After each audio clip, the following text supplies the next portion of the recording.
All right. Welcome back to BSides Delaware, Day 2, 2021. We are all virtual this year for our 12th year, but hopefully not for long. My name is Rando. I'm your MC again for the day, and I have more energy today than I did yesterday because I didn't really talk at all. But this is not about me. This is about our next presenter. He is Mr. John Stoner. He's going to talk about cybersecurity is actually a lot like soccer. John, take it away, sir. All right, good morning, everybody. Thanks for being here. Thanks to BSides Delaware for having me. I am super excited to present this talk. So hopefully you have some coffee or some other things to keep you going this morning, Monster energy drinks, tequila, whatever you need. I'm at one Mr. Stoner on Twitter. I'm on Twitter all the time. So I'm not going to spend a lot of time on my background. Real quick, I was in the Army for 10 years doing signals intelligence. For about 11 or so years, I've been really focused in cybersecurity, mostly in the DoD space. I've had a whole bunch of different roles. I hold a whole bunch of different certifications. But more importantly is I have 36 years of soccer experience. I know more about soccer than literally any other subject at all. I also am a US certified soccer coach. So I'm super excited to give this presentation to combine two of my passions, soccer and cybersecurity. This is mostly going to be a less technical presentation, but I think a really important one as we use all the soccer analogies to sort of explain some things in cybersecurity that I think are really important, sort of on the human training aspects. So I want to start off talking about personnel. This is one of the things I care a lot about.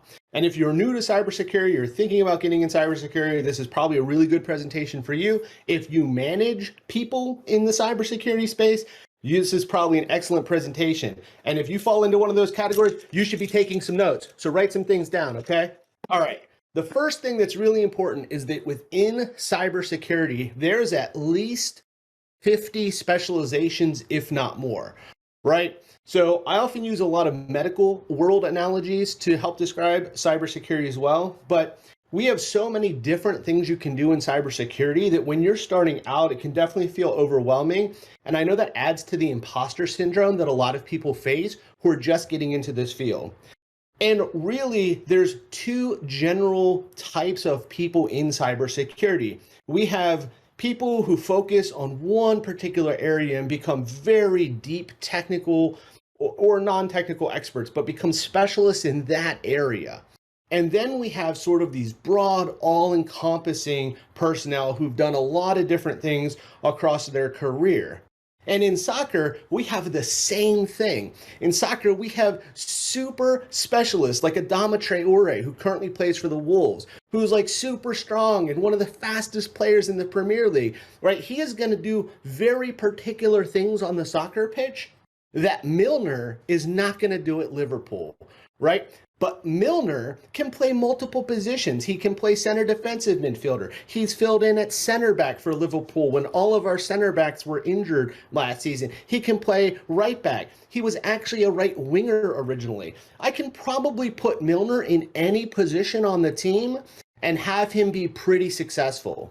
But he can't do what Traoré can do, right? That's a deep level of specialization as a very speedy attacking direct player that is going to do that. And I can't play Traoré at center back. I can't ask him to play out of position. It's not going to work, right? There are specialists and there are generalists. And I want to talk about this a little bit more. This is a big part of this presentation. Because when I am, seeing people pop up on Twitter or I meet them at events like a BSides event and they're looking for some guidance if they're new in their career, or maybe they're not just starting out, but they're thinking about maybe their next step in their career, right? We get into these conversations about professional development and sorts of training that you ought to do. So just some examples of some really deep specialists that come to mind for me: malware analysts, reverse malware engineers, right? And then that rabbit hole goes deeper depending on where you work, right? If you work at like a Fortune 10 bank, you may have some teams that analyze malware, and maybe, you have some sophisticated threat actors who've attempted to use malware on your network. And you sort of like, you and your buddy, you just analyze whatever malware comes in that day. But in my world, you may have some like really deep technical expertise, and that person, she is the malware reverse engineer for Chinese advanced persistent threat actors, and that's what she does all day, every day. And while she might fill in if like Billy, the Russian malware engineer, is on PTO or got hit by a bus, she won't have that same deep technical level of knowledge about the Russian threat actors as she does on the Chinese threat actors, right? DFIR analyst, right? That's a very specialized field, right? It's a very specialized field. And just like Coutinho, I need to have these players in the right positions, in the right organizations. Coutinho is a free kick specialist, an offensive, creative force. He's not that big, he's not that strong, right? He's similar to Pirlo when Pirlo used to play, that attacking, creative, fluid playmaker. I have to play them on offense. They're not going to play defense. They may have heard of defense, but they really don't do that, right? So I have to ensure that I know who these specialists are, right? I don't want to have the malware person and then ask them to try to go do some red teaming, right? Those are different specializations. Those technical specialists have to work in those technical fields, right? And you can eventually change specialists. This doesn't mean you can never change specialists, which I'll talk about later. But this is just an example, specialists. Then you have generalists. I think the best example of a cybersecurity generalist is a SOC analyst. And also, while we're on this topic, it is neither better or worse to be a specialist or generalist, right? It is not derogatory to say I am a generalist. I do a lot of different things in cybersecurity, right? So I also want to make sure no one is thinking that that's what I mean, right? The malware analyst is very valuable for what they do, right? If I work at a DoD agency, I need Jill to analyze the Chinese advanced persistent threat malware, and I need that level of expertise. If I'm, at a new startup and we have SOC analysts, I need really skillful SOC analysts who might be able to tackle sort of any problem that comes into the SOC, right? So they're a generalist. They're going to develop technical expertise, but not like super deep focused on like one particular thing. You also see these job ads all the time, and I know you see them, cybersecurity analysts. We are hiring a cybersecurity analyst, right? And then the job description makes it look like it's 7 people's jobs. Well, if you are in a role like that where you're just asked to tackle lots of different things, then you're in the generalist bucket, right? I often describe a lot of the DoD policy analysts I work with, right? The people who work in the policy realm, right? They don't just work on ransomware policy, right? They're working on lots of different policies. They're the people who maybe try to make CMMC make more sense. They're the people who are like working on like NIST 800-171 or NIST 853, right? They may be asked to look at interagency agreements. Does NSA have the right authorities versus what CIS is trying to do, right? So these policy analysts are generalists. They need a lot of information and knowledge and skills about probably lots of different areas of cybersecurity. So they're not a specialist. I would also argue your technical leaders, technical program managers, directors, CIOs, CISOs, ISSMs, ISSOs, those are generalists. They need to know a lot of different things about the cybersecurity space and domain, right? So like my man, Captain of Liverpool, Henderson, I swear you could put this bloke anywhere on the pitch and he is going to do a super adequate job, right? Now, if you play him in his center defensive midfield position, he's going to be pretty good, right? He's probably not the best center defensive midfielder in the world, but he's pretty good at that position. But if you ask him to play further up the pitch to be more of a creative force, he's going to do that. He also filled in at center back when like every single one of our center backs was injured last year, right? I could ask Henderson to kind of play anywhere on the pitch, and he's going to do an adequate job. Same with David Alba. Like, if you've never seen this guy play before, like, he's amazing. He is like a really, really excellent defender, but he will often push up into a creative playmaking, like attacking role as well. I could probably ask Alba to play anywhere on the soccer pitch, and he's going to do a pretty good job, right? I can't ask Coutinho to play defense. Like, it won't work. He is a specialist. He is not a generalist. Specialist, generalist. We have this in cybersecurity. It is rarely discussed, and I think it's super rarely under discussed, especially when we are advising personnel on career paths that are available to them, training, whether it's formal training, university training, certifications, boot camps. We don't think about all the different specializations and jobs that are available because there's lots of really deep technical specialists and there's lots of generalist type roles as well. Just since this is about soccer and cybersecurity, right? Like James Milner, like a pretty solid all-around player. You can see the FIFA sort of chart there at the bottom, but you can see he doesn't really have any specialities. Like his speciality is like I can kind of do everything, right? As opposed to Coutinho, right? He's got an acrobat as a speciality, right? Like Milner's not an acrobat. Like it's just not going to happen. He's also more physical than Coutinho. Now he's certainly not as fast, but we can also see Coutinho really sort of like maybe has heard about what defense is, but doesn't really do it. Whereas Milner can play defense. He can also dribble and pass, but he's not quite as good a shot as Coutinho. He's not as creative. He's not as fast. He's right, different players. And Coutinho is a specialist. Right, here's another example of this just to drive the point home a little bit. Like an IR or DFIR specialist versus a SOC analyst, right? I think a SOC analyst is the quintessential example of a generalist for the purposes of what I'm explaining, right? So again, it's going to depend on the SOC you're involved in, the size of the company. Are you a tier 1 SOC analyst, tier 2 SOC analyst, right? You're going to have to deal with lots of different things that come into the SOC. Right now, an IR specialist maybe is also pretty broad, but they're going to be pretty deep into the IR realm of skills, knowledge, skills, and abilities, KSAs, that an IR specialist needs to know, right? And if you look really at what a SOC analyst might have to deal with, they might have to deal with anything, right? So it's a lot different roles, and they're both really critical. Right? All of these roles are critical for the teams and organizations that employ these types of personnel. You have your specialists and your generalists.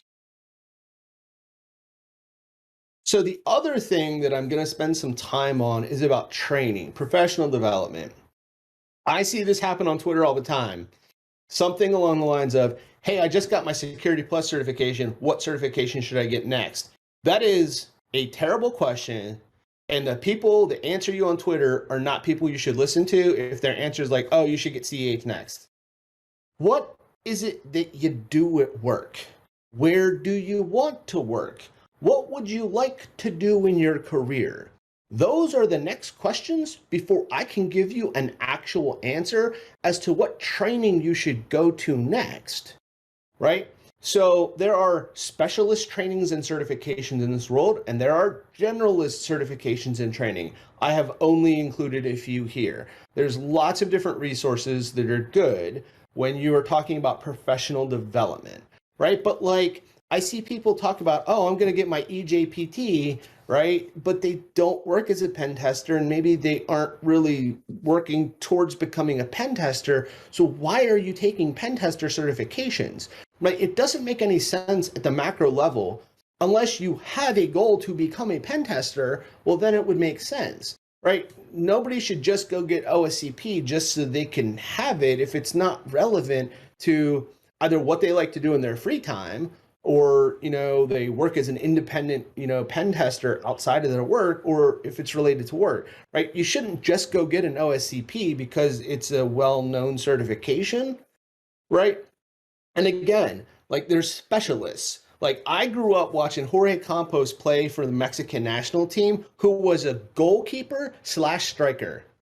Goalkeeper slash striker for both the Mexican team and his club teams, right? That's a specialist. He can both be the shot stopper and also score goals. There has pretty much not been another example of him, as far as I know, in the whole world. And it's like Di Maria over at PSG. Like he is a great problem for PSG right now, although they have a lot of problems because you can't take him off the pitch because he's a fantastic winger. But how do you get Di Maria, Mbappe, now Messi and Neymar all on the pitch? Because none of those people play defense. I can't have 4 people on the pitch and none of them play defense. I mean, at least Mbappe pretends to play defense. None of the others play defense. They don't even pretend. Neymar and Messi in particular. Neymar will sometimes play defense for Brazil, but that's a different story, right? Those are specialists.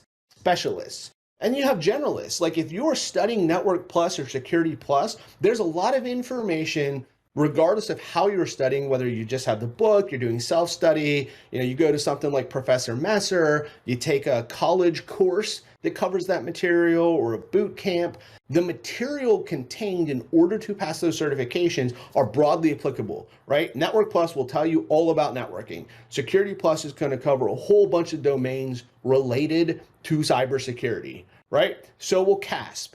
So will CISSP. It is a broad cybersecurity management certification, just like CISM, right? So if you're sort of on a generalist path, or like maybe your goal is to become a CISO or like a virtual CISO or a director, a technical manager, then these sorts of broad generalist certifications will make a lot of sense to you because they will cover a lot of really broad cybersecurity topics that you will need to manage a diverse team of really highly technical people, right? So if you are, a SOC tier 2 analyst right now and thinking I've done my time in the SOC, I want to, do something else. I don't love being in the SOC. Then your training and professional development should match where you want to go as a career.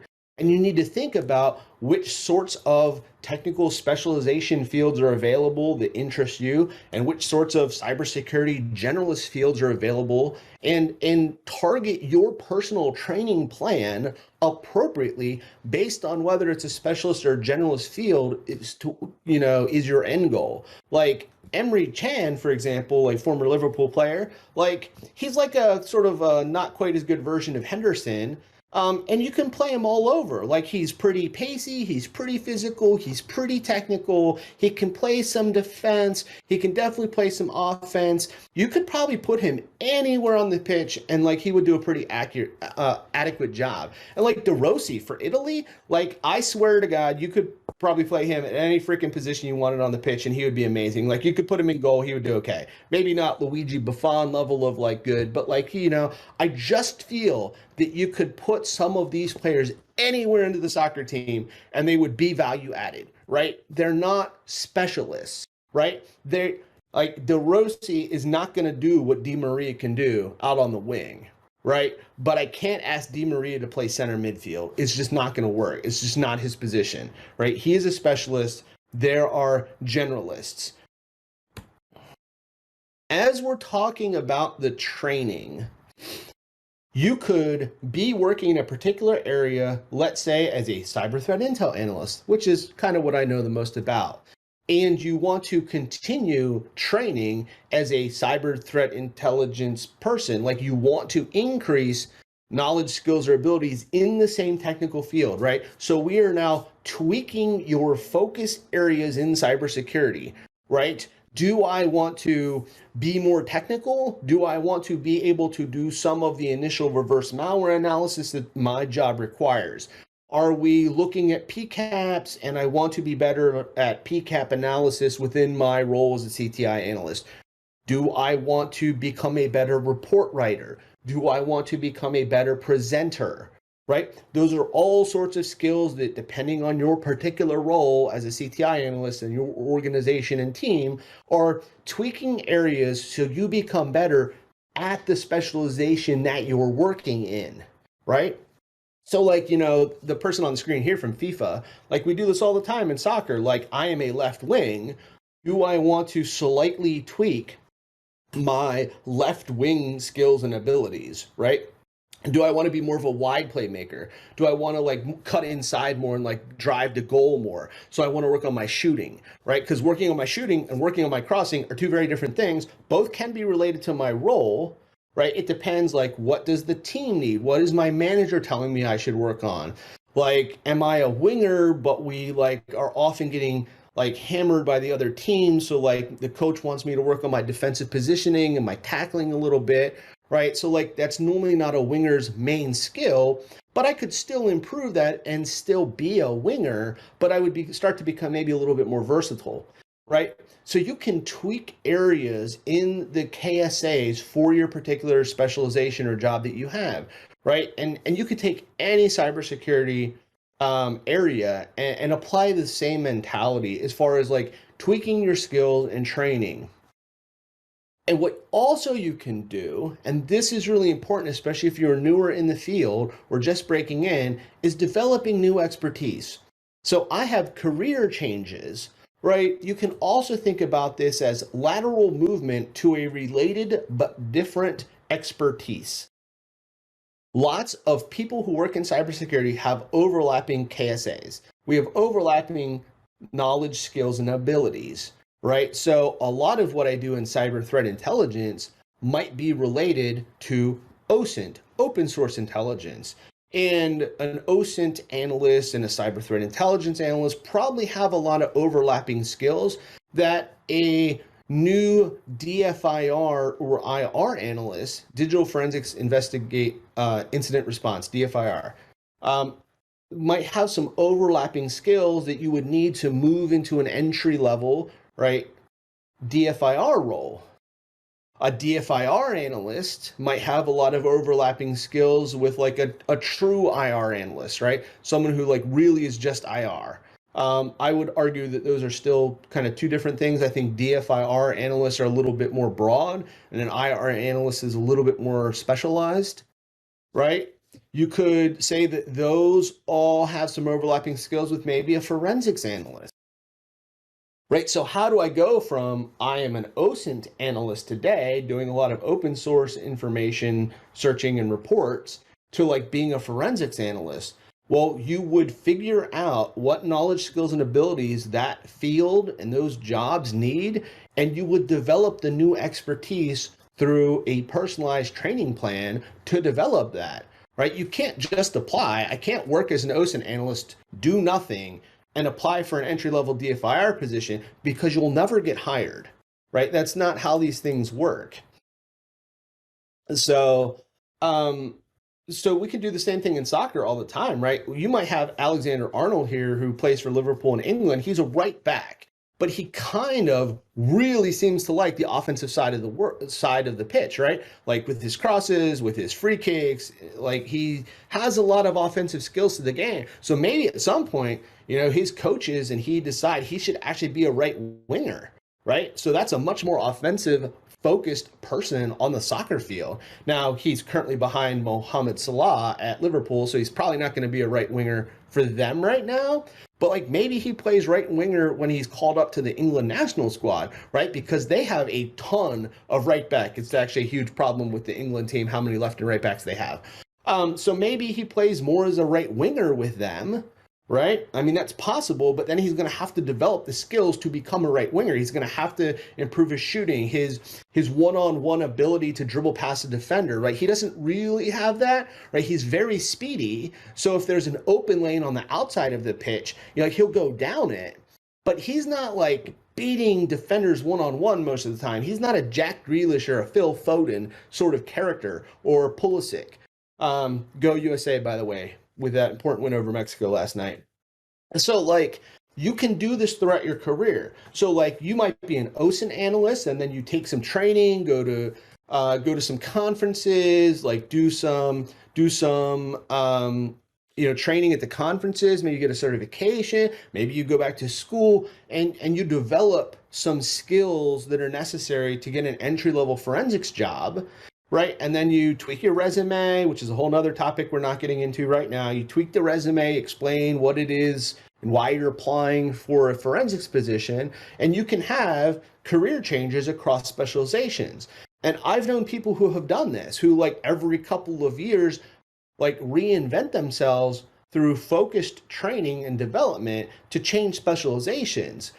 And those people will make the best sorts of CISOs you've ever worked for because they will have worked a variety of different jobs as well, right? So that's another way to think about your development as you think about your 10 or 15 or 20-year plan for where you want your career to maybe sort of peak, so to speak, right? If I've worked as an OSINT analyst and then I've worked as a DFIR analyst and then I've done some forensics and then I was a cybersecurity analyst sort of tackling anything and then I did some policy because that was sort of really needed at the time. And then I'm 15 years into my career, you know, maybe then I start to look at technical manager roles with the goal of eventually becoming like a CISO or something, right? You're never going to be able to work all 50 or 70 specializations in cybersecurity. I also know people who have done one very focused thing for the majority of their career, right? Some people are penetration testers. That is the thing that they love to do, and they will be a penetration tester pretty much for their whole lives, right? There are people who are forensics analysts, and even within the forensics analyst, there are certain, focus areas. And I've known people who have like been a very sort of focused forensics analyst, but maybe as IoT becomes a new thing, they develop some more technical skills around forensics analysis of IoT devices, right? But they're still in the forensics world, and they always will be.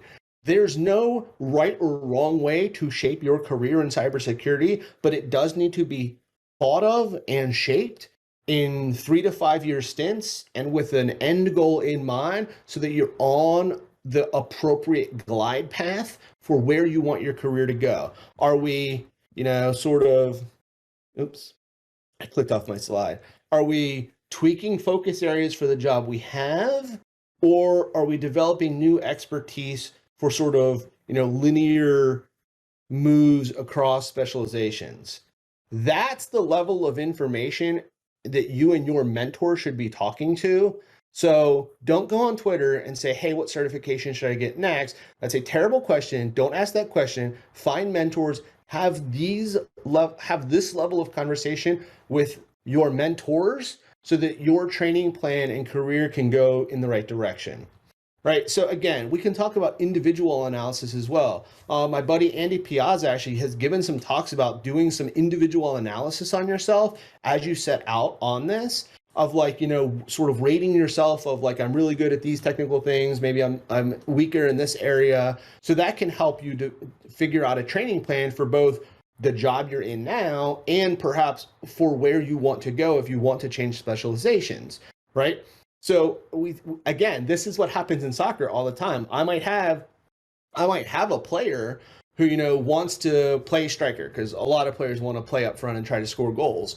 But if they don't have the qualities for that, you can make individual training plans. And this is something that US Soccer taught me in my licensing course for coaching, right? Once you get to a certain level, like high school or pretty competitive travel teams, the coaches should be putting individual training development plans together for the players who want to play at that sport, who want to play at this sport at that competition level, right? They're taking it that seriously, right? So you may have a striker, and you hear this all the time, like you can't teach speed. You actually can teach speed. Like there are skills to improve quickness.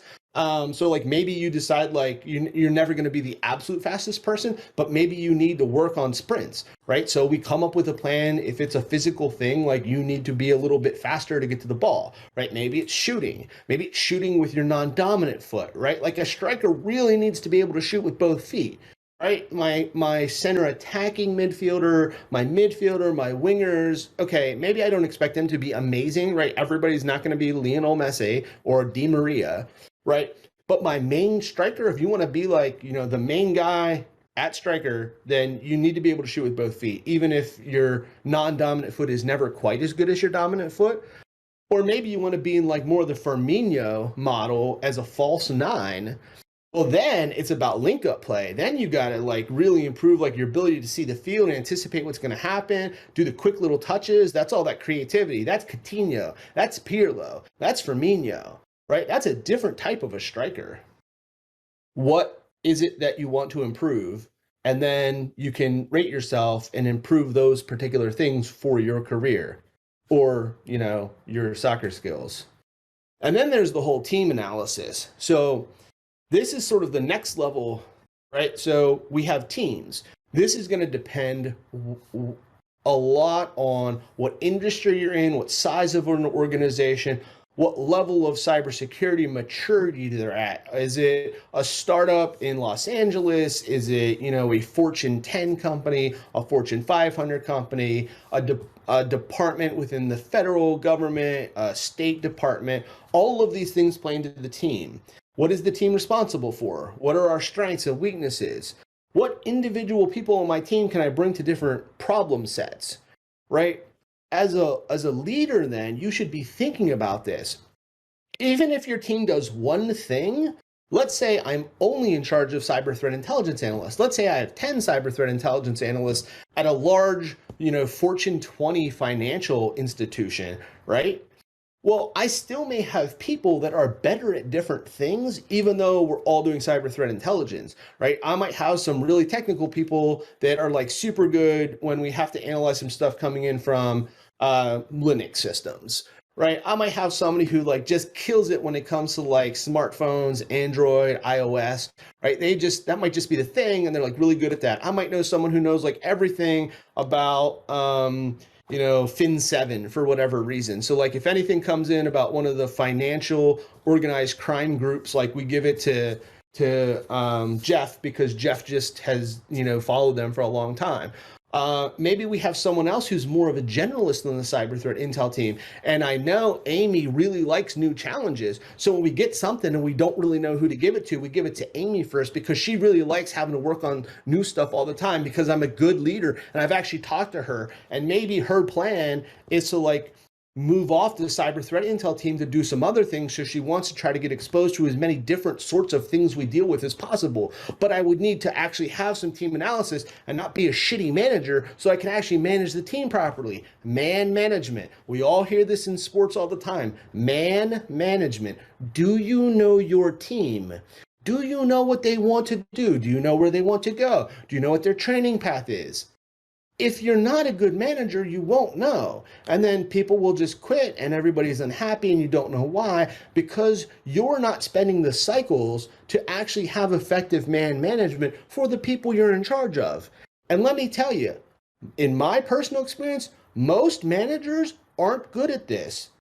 And there's a reason there's a lot of turnover in our field. When most people leave a job, they primarily say it's because of their immediate supervisors that they left the job. This is another huge problem, not just in this field, but since I work in cybersecurity, I will apply it specifically to this field. We need a lot better management training as well, so that we can manage the teams better, so that we are helping the people on our team get the professional training and ensure they're on the career path that's helpful to them. It won't stop turnover. They're still going to be poaching. I mean, if Amy has been with the team for 18 months and seems to be enjoying it, but like, another competing firm comes in and offers her 30% more salary, if we don't match that, she should go. And that's the reality of the world we work in. What's our strategy for the team? Like, what strategy overall, right? This kind of ties all in together. What's our strategy for our cybersecurity team, right? Do I have a plan overall for what I will do if there is turnover? Do I have a training plan? How do I onboard new people so they feel they're part of the team? Did I make sure that they have the technical skills necessary? Like, let's say I, on average, on my 10-person cyber threat intel team, lose one person every 18 months, right? There's just a turnover. These are very high demand people. They have a lot of in-demand skills. And I just tend to have a turnover of at least one. Maybe some of that's internal, right? Maybe some of it's internal if we're a really large organization, but every 18 months, I'm sort of bringing on a new person. Well, if that's a constant thing that I'm doing, I should have some playbooks, some standard operating procedures, some SOPs, some guides, right? Do I have sort of right seat training, on the job training, make sure that they know which tools we use, how our reports are written? If I don't have this level of plan, that turnover is a lot more burdensome, because I haven't effectively onboarded the new person to be part of the team. Both being part of the team and welcoming them and making sure they feel integrated, especially if we're virtual right now, but also technically integrating them into the team, into our processes, how we do things, what tools we have access to. Do they have the right accounts? Do they have a computer? Did it get shipped to them? Can they log into email? Do they need access badges? All that kind of stuff. Team strategy. Excuse me. If I'm Leicester, I might win the Premier League and surprise everybody one year, but I'm never going to be Man City. I'm never going to be Man City if I'm Leicester. And if I'm Man City, I hope I'm never Leicester, right? And that affects everything. That affects everything. If I'm PSG, I can just buy the best players and put them on the field. If I'm Benfica, I can't do that, right? And most companies and organizations that you work with are a lot more like Benfica than PSG, right? PSG is basically like Fortune 5, right? PSG, Man City, Barcelona, Real, Bayern, right? Maybe it used to be Man U. There's very few teams that can operate at that model. Very few that can operate at that model. There's a whole lot of teams that operate on whole smaller budgets. And maybe instead of always trying to find somebody when you need a person at the pay range for your geographic area, maybe a better way would be to like have more paid internships, pay your interns, paid internships that result in us having a pipeline of talent that we kind of know them. So there's a little less risk to hire them because we've known them and they're going to show up and they're going to do good work. Right. And then we have a career path because then we can bring people in and they can get promoted. Right. But a lot of companies just never have invested the time or cycles to kind of think about this process. And it's a contributing factor as to why hiring is completely broken across cybersecurity.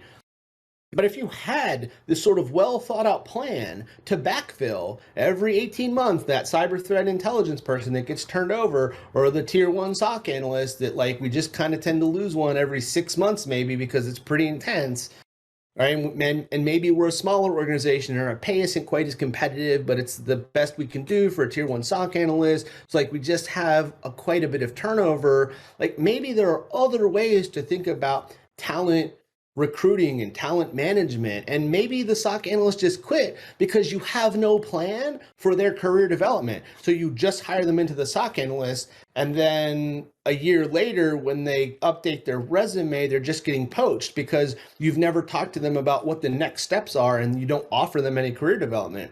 There's all sorts of team overall organizational strategies that can be done that rarely are being done. Most of us aren't PSG, most of us are Benfica, and overall, if you're in charge of strategy and management, it would be beneficial for you to consider some of these options and really think through your strategy. Specialists, Akinfenwa. The reason I know who this player is, because he was routinely the strongest person on FIFA. He's a striker. He's now 39 or 40. He's probably in his last season. I also know him because he plays at AFC Wimbledon, which if you don't know about AFC Wimbledon and you like soccer, you should check it out. John Green plays a whole bunch of their AFC Wimbledon on FIFA. It's very entertaining. He's a specialist. He's a really strong hold-up striker, right? He's not running by anybody. He's just not running by anybody. Akinfenwa and Wambach play the same position. She's now retired from the national team in soccer. They are both strikers. They don't look the same. That's one thing that soccer is. You got a lot of different players on the pitch that play the same positions that also don't look the same. But she's a specialist, right? She was the person you brought on if you needed to score a goal late in the game. She was good in the air. She has a big physical presence, but she's not going to like run by people. You're not going to play over the top. She's not Jamie Vardy. Payet, I miss watching Payet in the EPL, right? Free kick specialist, very offensive, possibly has heard of what defense was, is not going to play defense. I can't have him play center midfield, right? He needs to play in his very particular position. Same with Lamar, speedy outside. If you want a speedy outside person, he's probably one of the best 5 to 10 players in the world for what he does. For what he does, because he is a specialist. You got generalists. And some of you are like, how is Harry Kane a specialist? How is Harry Kane a generalist? He's a striker. He's a striker that can basically play as a center attacking midfielder. He can play as a false 9. The Spurs, unfortunately for my significant partner, are not having a great season. But like he's done all sorts of things that like other strikers aren't going to do. He can make the pass. He can be less selfish. Mane. Juan Mata, who I think is still on the Man United roster, even though I don't think he's played any minutes. Like, you could probably put him in anywhere. N'Golo Kante pretty much plays anywhere on the pitch, covers more pitch than anybody else. He's one of the best players in the world. I would love it for him to win the Ballon d'Or. You could ask Kante to play anywhere on the pitch, and you would probably get a super, super good performance anywhere. Marta for Brazil. I think she just competed in like her fifth or sixth Olympics. It was like a record. I think she's 42. I don't think she's retired yet from the Brazil team. But like you could ask her to play anywhere, and you would get an adequate performance. All right. Last slide before we get some questions. Individual career progression. Pep Guardiola is arguably the best, likely a number 2.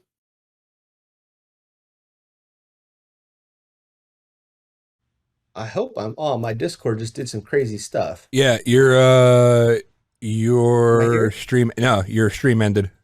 Can you share again? Yeah. Bear with us, BSides Delaware, while we hammer out some. Hey, there we go. Yeah, it was weird. My And we're Discord back. just like crashed. That's fine. Are we good? Yeah, we're good. Go ahead. All right. So last slide, and then we'll see if there's any questions. So Pep Guardiola, arguably the world's best manager. I think Klopp maybe is number 2.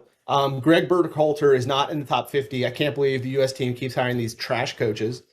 Guardiola was a center defensive midfielder, but he played as a playmaker, right? So he would take the ball out of the back, out of defense, and then look to progress the ball down the field as that first part of the attack, right? So he was a very technically skilled ball playing, attacking player who also had a lot of technical qualities as a defender, right? And then he became a manager, right? And we know that a lot of players, Michael Jordan, who become managers aren't good managers, right? It just doesn't work most of the time. But Aaron Robin, who's one of the world's best soccer players ever, says Guardiola was the best coach, right? He coached Messi, he coached Iniesta. He's now coaching Phil Foden, Sterling, like all of these great players.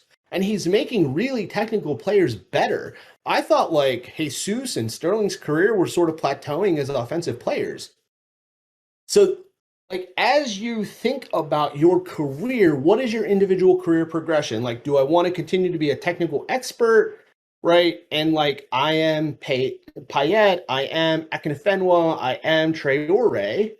Or do you sort of mature based on the needs of the team and how your career, and like you become a James Milner, right? I've played a lot of different positions. I've played right back, I've played center back, I've played right wing, I've played midfielder, I've played center defensive midfielder, because Milner might make a fantastic coach at some point because he's played a lot of different positions on the pitch. He really understands the totality of the game, right?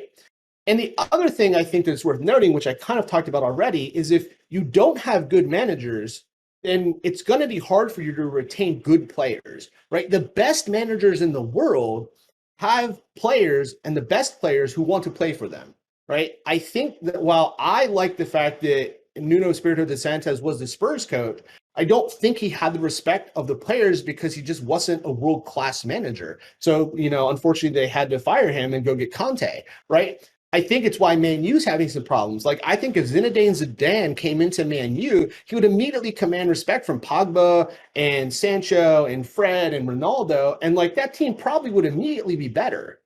So like, if you want to be a Pep Guardiola at the end and be one of the best CISOs or best managers in the world, you really need to work on all of that. Work on your technical cybersecurity skills, but then work on your man management. Work on social skills, active listening. How do I deal with the people in the team? What's my method for solving problems? So that's my last slide about career progression. I will now attempt to take questions as long as Discord does not crash on me. And once again, thanks to BSides Delaware for having me today. I'm on Twitter. You can find me on LinkedIn. I'm not the John Stoner at Splunk. That's a different person. I'm the John Stoner at Booz Allen Hamilton right now. So John, I am now monitoring the track 1 chat Q&A, and our very own BSides Janice says, thinking if the good managers versus bad managers analogy to security and leadership, I'd be curious what kinds of other mistakes are made in soccer that align with organizational security mistakes or mistakes that InfoSec practitioners make? I would say a thing that comes to mind is you have to know the personnel in your system. And like we see this in American football a lot. You'll hear the term like systems coach. You have this in soccer as well. You have systems coaches, like Barcelona just went and rehired one of their best players on earth, Xavi, because they weren't able to play the Barcelona way under Ronald Koeman, right? Because he was having them do other things and it wasn't the way Barcelona wanted to play. So they went to go get a coach that knows the Barcelona system. Leicester are always going to be a counterattacking team, right? They're not going to be a possession-based team. So I know it's a long-winded way of answering the question, but like you have to understand your team and the function, right? And the system and the strategy so that whatever you're doing in cybersecurity can be most effective, right? So I think that goes back into a lot of both technical skills, knowledge, and abilities that people on your team have versus having management and leaders who understand the people on the team so that we can most effectively utilize them for whatever our particular mission is. And lastly, are you measuring things for success? Right? This is a big topic right now and it pops off on the socials all the time. Like, and the government's really bad at this, and I can say that. Like, we want everybody back because how do I know you're working if you're not here? And it was like, if your measure of success is I'm present, that's not a good measure of success to know if the people on your team are effective. So like, what other metrics do you have to know if both individually and as a team, we are doing well, or how do you know that we aren't doing well, right? It's just because you see me here at work does not mean I am working. There's a lot of people I work with that are really good at looking busy and not doing anything, right? Versus super efficient people who are really good at their job, but maybe like don't seem like they're working all the time because they're just more efficient. I don't know if that 100% answered the question, but yeah. And also that brings to mind of like, well, how do you know that I'm working? Have I been working this entire past year? Is it okay? Okay. Well, that's how you know. Like right. the question answers itself at a certain point. Like, again, that's the management. Like, did you think I was working? Then, yeah. Like, if I have been doing a good job, like you should know that. If I haven't, you should know that. And then they'll naturally respond with, well, yes, you have been working, having a good job. How do you know that? Oh, well, you did blah, blah, blah, blah, blah. Well, there's your metrics. And now you answered your own question again. Like, it's one of the stupidest things. Let's see. Somebody else in chat said, I don't nearly, oh, by the way, your answer for Janice was good. I don't know nearly as much about soccer as you, but can definitely appreciate your passion about soccer and your related insights into job roles. I didn't know there was so much involved with soccer. John, quite honestly, I will tell you, I never thought, like, I was like, oh, they flop around a lot. But your passion for it and your explanation, I was just like, I'm going to go watch soccer now. Well, Tuesday, we have an important match against Jamaica. So, like, we need to qualify for the World Cup this time because we didn't last time. So we won against Mexico last night, which was big, but we have another big match against Jamaica. If we can win that one, we should be good to qualify for the World Cup. What do you think? So I was having a conversation, and real quick, we got about 3 minutes. I was having a conversation with Mike Murray from Scope Security, and we were chatting about how, and I'm not sure if you watch, like, do you watch Ted Lasso? I have not. We're gonna binge it when I have my daughter for Thanksgiving. Okay. So I've seen some clips. I know about it. Okay. I mean, naturally, because hey, soccer. But also, what Mike was saying is like, not only is it interesting because of that, and it's written well, but it's a really great show about management and management techniques. So my wife watched the whole thing. I only seen a couple episodes. It's really good. But I thought because soccer. So yeah, hey, countries are in this country. Yeah. So yeah. Other than that, no, we don't. I don't see any more questions in the Q&A. There is the track one post Q&A where you can go in on a voice channel if anybody wants to hang out in there. And we are going to be breaking for lunch now until 1 p.m. I believe. So yeah, go grab a bite to eat, everybody, and BSides will be back. John, thank you so much, man. You were awesome.